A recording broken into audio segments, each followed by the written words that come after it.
Hello friend, welcome to Career Academy online channel. तो जैसे हम पढ़ रहे हैं HTML5 के बारे में और हमने देखा था HTML5 के कुछ टैग और एट्रीब्यूट को पिछली क्लासेस में। तो आज की क्लास आपकी होगी पैटर्न एट्रीब्यूट के बारे में। HTML5 का एक एलिमेंट आपका पैटर्न एट्रीब्यूट है, तो आज हम क्लास करेंगे पैटर्न एट्रीब्यूट पर। तो चलिए क्लास को स्टार्ट करते हैं और पढ़ेंगे पैटर्न एट्रीब्यूट। यहाँ पे कुछ चीज़ें बताई गई हैं पैटर्न एट्रीब्यूट के बारे में, पढ़ते हैं और उसको समझते हैं। बताया गया another very common validation feature is the pattern attribute which expects a regular expression as its value. आपको बताया गया कि जो आपका पैटर्न एट्रीब्यूट होता है ये आपका वैलिडेशन का फीचर होता है। बताया गया कि यहाँ जो वैल्यू दी जाती है एज अ रेगुलर एक्सप्रेशन दी जाती है। बताया गया रेगुलर एक्सप्रेशन को रिजेक्ट्स बोलते हैं।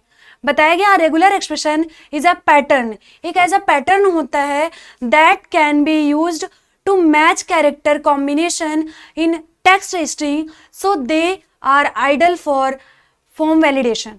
मतलब यहाँ पे आपका जो पैटर्न एट्रीब्यूट होता है, जो आपका यहाँ बताया जा रहा है कि ये फॉर्म वैलिडेशन के लिए यूज किया जाता है। यहाँ पे चीजें क्या होती है, जैसे आप कोई पासवर्ड वगैरह लगाते हो, यहाँ पे आप किसी चीज का पासवर्ड देते हो 1 2 3 4 5, तो आपका ये जो पासवर्ड में आपने जो भी वैल्यू दी है आपका ये फिक्स कर देते हैं। मतलब आपको पैटर्न में जो भी चीज़ें दी हैं, आप इसके अलावा जो भी चीज़ें अगर देते हो, जैसे 1 2 3 4 5 आपने पासवर्ड दिया है, आप इसके अलावा पासवर्ड में आप दे रहे हो 1 2 4 3 5, तो आपका यहाँ पे क्या बताता है कि इनकरेक्ट पासवर्ड। तो जो आप पैटर्न ये दे रहे हो इसे हम क्या कह सकते हैं, जो आप पासवर्ड लगाते हो ऐसा पैटर्न देना। तो आप जो पैटर्न देते हो किसी फॉर्म को वैलिडेट करने के लिए या फिर किसी भी चीज़ को एज अ सिक्योरिटियल बनाने के लिए, तो वहाँ पे आप जो भी पैटर्न दोगे, यहाँ पे HTML5 में आपका पैटर्न देने के लिए आपके पास पैटर्न एट्रीब्यूट होता है। वही चीज़ें बताई गई कि रेगुलर एक्सप्रेशन जो आपका ये पैटर्न बन रहा है, ये पैटर्न बनता किसकी मदद से है, रेगुलर एक्सप्रेशन की मदद से बनता है। बताया गया the pattern attribute specifies a regular expression that the input tag element value is checked against the form submission. मतलब यहाँ पे जो पैटर्न एट्रीब्यूट की वैल्यू दी जाती है, कोई भी चीज़ें यहाँ पे जैसे वैल्यू दी जाती है पैटर्न एट्रीब्यूट की, तो यहाँ पे फॉर्म को ये बताया जाता है कि फॉर्म सबमिशन का एक एट्रीब्यूट होता है पैटर्न, मतलब फॉर्म को वैलिडेट करने के लिए। तो यहाँ पे बताया जा रहा है कि जब आपका फॉर्म सबमिट होता है, कोई फॉर्म सबमिट होने के पहले पैटर्न एट्रीब्यूट में जो भी वैल्यू दी जाती है उसको क्या किया जाता है, चेक किया जाता है। अगर ये करेक्ट रहता है तभी आपका फॉर्म सबमिट होता है, अगर ये इनकरेक्ट होगा तो आपका फॉर्म सबमिट नहीं होगा। तो पैटर्न एट्रीब्यूट हम कह सकते हैं कि एज अ जब आपको सिक्योरिटियल पर्पस के लिए कोई चीज़ एज अ पासवर्ड बनाना होगा तब आप क्या यूज़ करेंगे, पैटर्न एट्रीब्यूट का यूज़ करेंगे। चलिए और कुछ बातें बताई गई हैं, देखते हैं इसमें क्या बताया गया है। नेक्स्ट बताया गया the pattern attribute work with the following input type text, date, search, URL, tel, email and password. मतलब बताया गया कि जो आपका पैटर्न एट्रीब्यूट है वो इनपुट आपका टैग होता है, पहले आपने पढ़ा है फॉर्म में, तो इनपुट टैग के जो आपका इनपुट टैग के साथ आपका टाइप एट्रीब्यूट यूज होता है, सभी को पता होगा। तो यहाँ पे जो आपका टाइप एट्रीब्यूट है, यहाँ पे आपको दिख रहा होगा कि ये जो आपका टाइप एट्रीब्यूट होता है इसके किन किन वैल्यू के साथ वर्क करता है। बताया गया text, date, search, URL, tel, email, password, इतनी वैल्यू के साथ ये वर्क करता है। यहाँ पे अगर इनके अलावा आप किसी भी इनपुट टाइप के वैल्यू के साथ करते हैं यूज क्या, पैटर्न एट्रीब्यूट को, तो वो वर्क नहीं करेगा। इस बात का आपको नोट करना पड़ेगा यहाँ पे। तो ये चीजें आप ध्यान रखेंगे। नेक्स्ट बताया गया कि आपका पैटर्न एट्रीब्यूट दिया कैसे जाता है। यहाँ पे सिंटैक्स आपको बताया गया है, सिंटैक्स में आप क्या लिखेंगे, इनपुट टैग लिखेंगे, फिर आप पैटर्न एट्रीब्यूट लिखेंगे और इक्वल टू आप यहाँ पे आपका रिजेक्ट्स पे है, मतलब यहाँ पे रेगुलर एक्सप्रेशन, इसका मीन्स क्या होगा, यहाँ पे आप ये REG से रेगुलर होगा, EXP से एक्सप्रेशन। मतलब रेगुलर एक्सप्रेशन में क्या चीजें दी जाती है, जो आपको पासवर्ड या जो आपको पैटर्न सेट करना है वही वैल्यू आपके रेगुलर एक्सप्रेशन में दी जाती है। नेक्स्ट बात करते हैं, बताया गया below are some example to give a basic idea of how they. मतलब यहाँ पे बताया गया कि नीचे कुछ उदाहरण दिए गए हैं जिनसे आपको पता चलता है कि वो काम कैसे करते हैं। ये तो आपका सिंटैक्स सही है। बताया गया यहाँ पे कुछ एग्जाम्पल, ये देखिए आपको दिख रहा है ए बी सी, फिर आपका स्क्रिप्ट सिंबल में यहाँ पे ए दिया गया है। तो यहाँ पे आपको कुछ एग्जाम्पल दिए जा रहे हैं पैटर्न एट्रीब्यूट के, कि आप ऐसे देते हैं तो क्या क्या चीजें आप दे सकते हैं। कुछ एग्जाम्पल दिए गए हैं, तो चलिए समझते हैं एक एक करके। यहाँ पे सबसे पहला हम देखेंगे आपका ये ए। जब भी आप इनपुट टैग लगा के पैटर्न एट्रीब्यूट लगा के यहाँ पे ए लिखेंगे, हम प्रैक्टिकल तो देखेंगे ही, बट यहाँ पे अभी कॉन्सेप्ट समझते हैं। बट बताया गया इसमें कि matches one character that is a. यहाँ पे अगर जब भी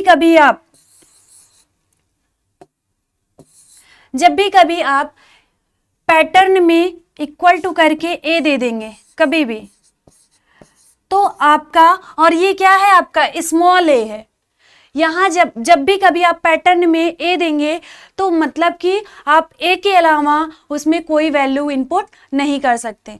मतलब हमने यहाँ पे बताया आपको कि रेगुलर एक्सप्रेशन में जो भी वैल्यू आप देंगे वो क्या हो जाएगा, एज अ पैटर्न बन जाएगा। जैसे आप ही पासवर्ड में अगर 1 2 3 4 5 देते हैं तो पासवर्ड आपका वही इंटर करेंगे, तभी आपका फोन या फिर जो भी चीजें रहेंगी अनलॉक होंगी। तो मतलब यहाँ पे आपने अगर स्मॉल में ए दिया है तो बताया गया matches one character that is a. मतलब यहाँ पे वही अगर ए आपने इंटर किया है तभी वो चीजें आपकी वैलिड होंगी, नहीं तो वो इनवैलिड होंगी। ये बताया गया कि not be, not a ETC, मतलब बी भी नहीं हो सकता, या फिर आपने डबल टाइम ए कर दिया है वो भी नहीं हो सकता। ओनली सिंगल कैरेक्टर जो होगा आपका क्या, स्मॉल लेटर में। दूसरी बात बताई गई आपको ABC। आप पैटर्न में क्या देंगे, ABC देंगे तो क्या बताया जा रहा है, matches A followed by B followed by C। मतलब आप यहाँ पे A दे सकते हैं जो कि B से फॉलोड किया गया है या तो C से फॉलोड किया गया, मतलब A B C में आप कोई भी चीजें दे सकते हैं। यहाँ पे जो चीजें आप दोगे, सिंपल सी बातें हैं कि आप जो चीजें पैटर्न में दोगे आप उन्हीं चीजों को यहाँ पे क्या कर सकते हैं, मैच करवाकर वही चीजें आपकी अगर रहेंगी तो आपका फॉर्म वैलिड होगा, नहीं तो इनवैलिड हो जाएगा। तीसरा आपको ये बताया गया है स्क्रिप्ट सिंबल के अंदर आपका कैरेट साइन में ए बताया गया matches one character that is a not. मतलब यहाँ पे आपका कैरेक्टर को मैच करेगा अगर वो ए है, सपोज वो ए है तो क्या कह देगा कि इनकरेक्ट, जो भी आपका फॉर्म वैलिडेशन होगा वहां पे क्या बताएगा, इनकरेक्ट पासवर्ड या फिर इनकरेक्ट मैच वैल्यू, यहाँ पे आपका कुछ भी मैसेज दे सकता है।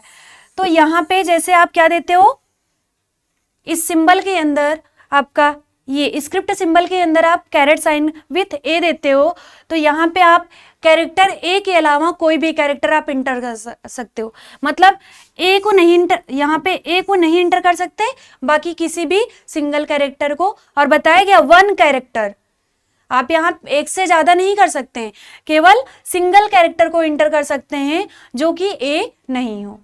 तो अभी आपने तीन चीजें देखा कि आप अगर ए देते हैं, ABC देते हैं, और आपने जो नेक्स्ट देखा उसमें अलग अलग क्या होते हैं, जैसे आप जो चीजें देते हैं वैसे ही आपका वहां पे फॉर्म वैलिड होता है। और देखते हैं और चीजें क्या बताई गई हैं। नेक्स्ट बताया गया है कि ए डिवाइड बाय बी हम कह देंगे, या फिर A/B बताया गया matches one character that is a और B। मतलब यहाँ पे कोई कैरेक्टर आप देंगे या तो ए हो सकता है या तो बी हो सकता है, वो भी स्मॉल में। आपका ए अथवा बी के अलावा कोई आप और कैरेक्टर नहीं दे सकते हैं। तो ये सब पैटर्न की कुछ वैल्यू हैं फिक्स, जिन्हें आपको बताया जा रहा है कि आप इनको देते हैं तो होता क्या है। नेक्स्ट बात करते हैं, स्क्रिप्ट सिंबल के अंदर आपका दिया गया है ABC। इसमें बताया गया है matches one character that is a और बी और सी। मतलब यहाँ पे अगर आप इस तरीके से के सिंबल में आप पैटर्न की वैल्यू देते हैं तो आपकी वो वैल्यू या तो ए हो सकती है, या तो वो ए हो सकती है, या तो वो बी हो सकती है, या तो सी हो सकती है। बताया गया आपको ए और बी और सी, इन तीनों के अलावा और कोई भी कैरेक्टर नहीं दे सकते हैं आप। नेक्स्ट बात करते हैं, फिर से आपका स्क्रिप्ट सिंबल के अंदर कैरेट साइन के साथ ए बी सी आया। इसमें बताया गया मैचेस एनी कैरेक्टर, नहीं आपका यहाँ पे matches one character that is not a b और सी। इसी का अपोजिट है आपका ए बी सी का अपोजिट। मतलब यहाँ पे आप कोई वन कैरेक्टर दे सकते हैं जो ना ए हो, ना बी हो, ना सी हो।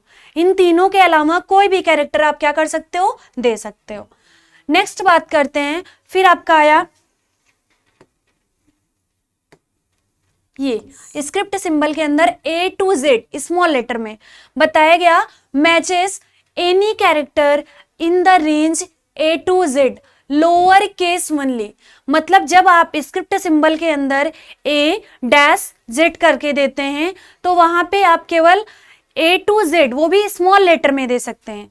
बताया गया वनली के लोअर केस वनली। नेक्स्ट बताया गया ब्रैकेट में you can use script symbol के अंदर ए टू जेड, फिर स्पेस नहीं आपका ए टू जेड। मतलब आपका कैपिटल और स्मॉल में अगर आपको दोनों देना है for lower and upper case and a, मतलब यहाँ पे अगर आपको दोनों के लिए देना है लोअर और अपर केस के लिए, देखिए आपको बताया जा रहा है लोअर और अपर केस के लिए देना है तो आप क्या यूज करेंगे ऐसे यहाँ पे। अगर आपको ओनली स्मॉल के लिए देना है तो आप ये चीजें देते हैं, और अगर आपको ओनली कैपिटल के लिए देना है, कैपिटल मतलब अपर केस के लिए देना है तो आप इस तरीके की चीजें यूज करें। तो यहाँ पे आपको तीन चीजें बताई गई, इसको हम यहाँ पे आपको तीन चीजें बताई जा रही हैं। अगर आपको कैपिटल में करना है तो आप यहाँ पे क्या करेंगे, ये आप पैटर्न अप्लाई करेंगे। अगर आपको स्मॉल में करना है तब आप ये पैटर्न अप्लाई करेंगे।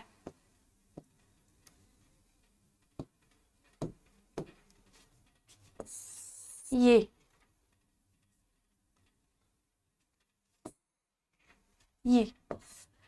स्मॉल के लिए आपका ये अप्लाई होगा, कैपिटल के लिए आपका ये अप्लाई होगा। कैपिटल और स्मॉल दोनों में आप कोई भी कैरेक्टर दे सकते हो, उसके लिए आपका ये अप्लाई होगा। तो बातें आपको समझ में आ रही होंगी। फिर आपका यहाँ पे बताया गया स्क्रिप्ट सिंबल के अंदर डैश बताया गया मैचेस अ स्पेस और अ डैश। अगर आपको डैश अपने पैटर्न में देना है या स्पेस देना है तो आप ऐसे दे सकते हैं पैटर्न एट्रीब्यूट की वैल्यू में। नेक्स्ट आपको बताया गया है ये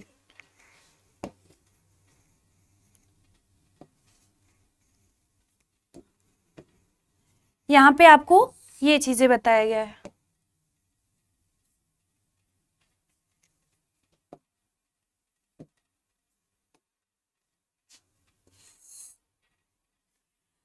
तो 0 to 9 में बताया जा रहा है matches any digit in the range 0 to 9।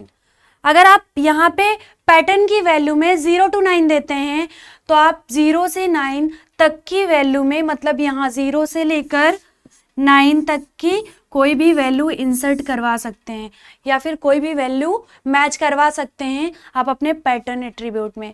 बताया गया matches any digit in the range 0 to 9, कोई भी डिजिट आप दे सकते हैं 1 2 3 4 5 जो भी आपको देना है। तो ये आपके कुछ एग्जाम्पल थे। नेक्स्ट बताया जा रहा है ए टू जेड आपका स्क्रिप्ट सिंबल के अंदर, फिर आपका दूसरे स्क्रिप्ट सिंबल के अंदर ए टू जेड कैपिटल में है, फिर ए टू जेड और फिर आपका एपॉस्ट्रॉफी का सिंबल है, फिर आपका डैश का सिंबल है, फिर एपॉस्ट्रॉफी सिंबल आपका क्लोज है, फिर आपका प्लस और आपका डैश ए है। इसमें बताया जा रहा है a single upper case character followed by one और more character that are an uppercase or lowercase letters, a dash and apostrophe space. This could be used to validate the city, town name of English speaking countries which need to start with capital letter but don't contain any other character।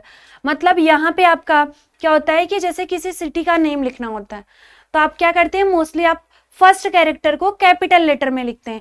तो आप first character को capital में लिखिए, बाकी को आप क्या कर सकते हैं, स्मॉल में लिख सकते हैं। तो जैसे आपका यहाँ पे हो गया यूके, तो यहाँ पे आप कोई भी पहला कैरेक्टर आपका कैपिटल में होगा और जो आपके कैरेक्टर होंगे स्मॉल में होंगे, या फिर आप उस पे अपॉस्ट्रोफी का जो भी आपका सिंबल होता है आप वहां पे आप वैलिड कर सकते हो या फिर लगा सकते हो। उसके लिए आपके पास क्या है, आप इस पैटर्न को पैटर्न एट्रीब्यूट में दे सकते हैं। इस पैटर्न को सॉरी यहाँ पे आपका इस पैटर्न को यूज करने पे आपका क्या होगा, आपका पहला कैरेक्टर आपका यहाँ पे कैपिटल में होगा, बाकी के अदर कैरेक्टर आपके स्मॉल में होंगे।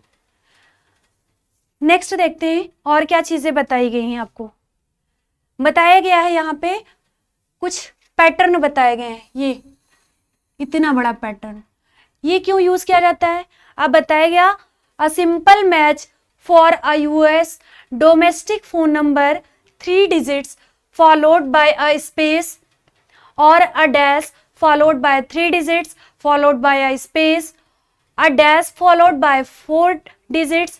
You might have to make this more complex, as say some people write their area code in parentheses, but it work for a simple demonstration। मतलब आपने देखा होगा कि पहली चीजें क्या बताई गई, पहली डिजिट क्या होगी आपकी 3 डिजिट की। आप फॉर एग्जांपल देखते हैं यहाँ पे 180, फिर क्या बताया गया फॉलोड बाय अ स्पेस और अ डैश, हम डैश को लेकर चलते हैं। फिर बताया गया फॉलोड बाय 3 डिजिट, ये देखिए यहाँ पे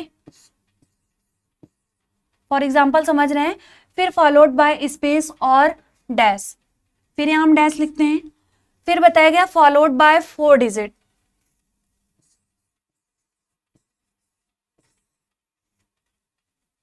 बताया गया कि ये आपका अगर आपको इस तरीके का पैटर्न, जैसे आपका मोबाइल नंबर आपको लिखना है एज अ, बताया गया कि जैसे एज अ हेल्पलाइन नंबर आप लिखते हैं या नहीं लिखते हैं, तो कहीं पर आपने देखा होगा कि ऐसे नंबर आपको लिखे मिलते हैं। तो इस फॉर्मेट में आपको बनाना है पैटर्न, तो आपके पास ये पैटर्न है, आप इसको यूज कर सकते हैं। ये आपका 3 डिजिट, फिर आपका डैश रहेगा, फिर 3 डिजिट रहेगा, फिर डैश रहेगा, फिर आपका यहाँ पे 4 डिजिट। देखिए कितने नंबर हैं, 2 3 4 5 6 7 8 9 10। मतलब एज अ मोबाइल नंबर जैसे आपको लिखना है तो आप ऐसे पैटर्न बना सकते हैं। तो ये था आपका एज अ नंबर बनाने का पैटर्न यहाँ पे। चलिए नेक्स्ट और चीजें देखते हैं। यहाँ पे बताया गया N input tag element with type, type आपका एट्रीब्यूट है, इक्वल टू डबल कोटेशन में पासवर्ड दिया गया है, दैट मस्ट कंटेन 6 और मोर कैरेक्टर्स। ये आपका एज अ टास्क भी है कि आप यहाँ पे बताइए कि अगर आपको 6 नंबर का पासवर्ड बनाना है तो आप कैसे उसको बनाएंगे। अगर आपको ये चीजें पता है या फिर आपको ये चीजें आती हैं तो आप कमेंट बॉक्स में उसका आंसर जरूर दीजिएगा। दूसरी चीजें आपको एग्जांपल में बताया गया है, an input tag element with type equal to double quotation में पासवर्ड दैट मस्ट कंटेन 8 और more characters that are of at least 1 number and 1 upper case and lower case letter. तो ये दोनों आपके जो एग्जाम्पल दिए गए हैं, हम तो इसको बताएंगे ही बताएंगे, लेकिन आप इन सब चीज़ों के लिए आप एक बार खुद से प्रैक्टिस करिएगा कि कैसे हम इसको दे सकते हैं। तो ये हम यहाँ पे ये भी चीज़ें सीखेंगे कि कैसे किसी 6 डिजिट का पासवर्ड बनाते हैं या कैसे उसको हम यूज़ करते हैं। तो ये चीज़ें हम प्रैक्टिकल पार्ट में देखेंगे। नेक्स्ट देखते हैं यहाँ पे भी बताया गया कि N input tag element with type आपके एट्रीब्यूट के साथ ईमेल, जो आपकी ईमेल वैल्यू होती है, फिर उसमें बताया गया that must be in following order characters @ characters. ये फिर आपका एज अ एग्जाम्पल बताया जा रहा है, domain character followed by @ sign followed by more characters and then a आपका डॉट होगा आपका, जैसे आपका सिंपल सी बात है, यहाँ पे आप जैसे ईमेल का यहाँ पे फॉर एग्जांपल @gmail.com,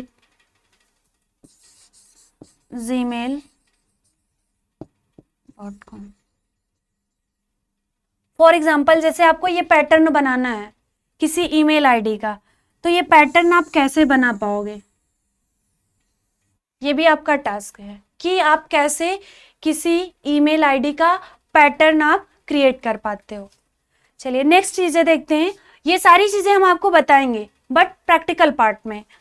नेक्स्ट यहाँ पे आपके कुछ एमसीक्यू क्वेश्चंस बनाए गए हैं कि जो भी चीजें आपकी सॉल्व की जाती हैं उस पे एमसीक्यू क्वेश्चन भी आपको तैयार करवाया जाए, क्योंकि यहाँ पे अब आपका जो एग्जाम का पैटर्न है वो भी चेंज हो गया है, एमसीक्यू बेस्ड हो गया है। तो आपको अब जो भी टॉपिक पढ़ाया जाएंगे उस पे आपके रोज के टॉपिक पे 10 एमसीक्यू क्वेश्चन आपको जरूर मिलेंगे। इससे आपका क्या रहेगा कि एग्जाम के प्रिपरेशन के लिए भी बहुत अच्छा रहेगा और आपको क्वेश्चंस भी मिलते रहेंगे नए नए। तो हर एक टॉपिक पे आपका एमसीक्यू भी यहाँ पे आपको चीजें बताई जाएंगी। चलिए क्वेश्चन पहला पढ़ते हैं। यहाँ पे आप बताया गया डैश करके is the HTML5 attribute that specifies regular expression against which the field should be validated. जब बात आई रेगुलर एक्सप्रेशन की, अगर रेगुलर एक्सप्रेशन जहां पर भी आए वो रिलेट किससे होगा, जाहिर सी बात है पैटर्न एट्रीब्यूट से। तो इसका आंसर आपका क्या होगा, फॉर्म नहीं होगा, वैलिडेट नहीं होगा, कंट्रोल नहीं होगा, इसका आंसर होगा पैटर्न एट्रीब्यूट। पहले का आंसर आपको मिल गया कि इसका आंसर क्या होगा, पैटर्न एट्रीब्यूट। नेक्स्ट क्वेश्चन की बात करते हैं। दूसरे क्वेश्चन में बताया गया is the HTML5 attribute that specifies a short bit of text that is used to help the user figure out what type of information to fill in the form control। इस question में ये चीजें बताई जा रही है कि आपके पास ऐसा कौन सा HTML5 का एलिमेंट या ऐसा कौन सा एट्रीब्यूट होता है जो आपको एज अ हिंट करता है कि आप किस टाइप की इंफॉर्मेशन अपने फॉर्म में डालना चाहते हो।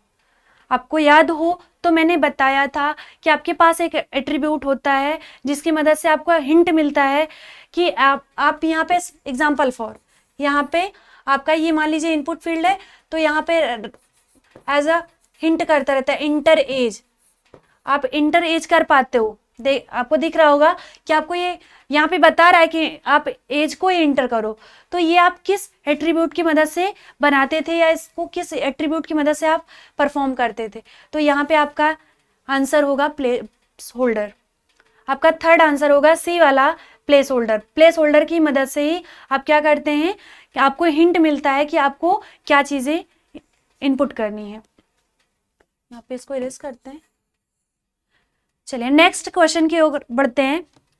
थर्ड क्वेश्चन में आपको बताया जा रहा है कि dash is the empty HTML5 element which is used to specifies multimedia resources for media element like audio and video. आपका HTML5 एलिमेंट है, ऐसा कौन सा है जो मीडिया रिसोर्सेज को इंसर्ट करवाने में मदद करता है, वो चाहे आपका ऑडियो हो या वीडियो हो। यहाँ पे कुछ आपके बताए गए हैं सोर्स, रिसोर्स, मीडिया, मल्टीमीडिया। तो इन सब चीज़ों के बारे में तो हमको पता नहीं है, रिसोर्स मीडिया भी नहीं जानते, मल्टीमीडिया भी नहीं जानते, तो आपने सोर्स का यूज़ किया है, सोर्स एट्रीब्यूट का। तो यहाँ पे आपका सोर्स आपका टैग है, यहाँ पे सोर्स आपका टैग है, तो सोर्स टैग की मदद से आप क्या कर पाते हो, किसी भी ऑडियो या वीडियो को इंसर्ट कर पाते हो। तो आपका आंसर होगा ए। नेक्स्ट क्वेश्चन देखते हैं। आपका फोर्थ क्वेश्चन है the HTML5 element is equivalent to using font size. आपका ये CSS की प्रॉपर्टी है, यहाँ पे बताया जा रहा है कि इसकी इक्विवेलेंट क्या है। ये आपका जो font size colon sign smaller है, ये आपके जो भी कंटेंट होते हैं वेब पेज में उनके फॉन्ट साइज को क्या करता है, छोटा करता है। तो ऐसा कौन सा आपके पास यहाँ पे ऑप्शन है जो उसके बराबरी में है। तो स्मॉल टेक्स्ट टैग होता नहीं आपका, स्मॉलर होता है, नहीं होता है। आपका स्मॉलेस्ट टैग भी नहीं होता, हमने तो पढ़ा है स्मॉल टैग, तो इसका आंसर होगा कि आपका स्मॉल टैग होगा। नेक्स्ट क्वेश्चन की ओर चलते हैं। बताया गया element is contained only in the table tag, comma T head tag, comma T body tag and T foot tag element. ऐसा आपका कौन सा टैग है जो कंटेन टेबल टैग में, टी हेड टैग में, टी बॉडी टैग में and T foot tag में? तो इसका आंसर आपका है ए, T R tag. Next question को देखते हैं। 6 में बताया गया which of the following is new input attribute introduce by HTML5।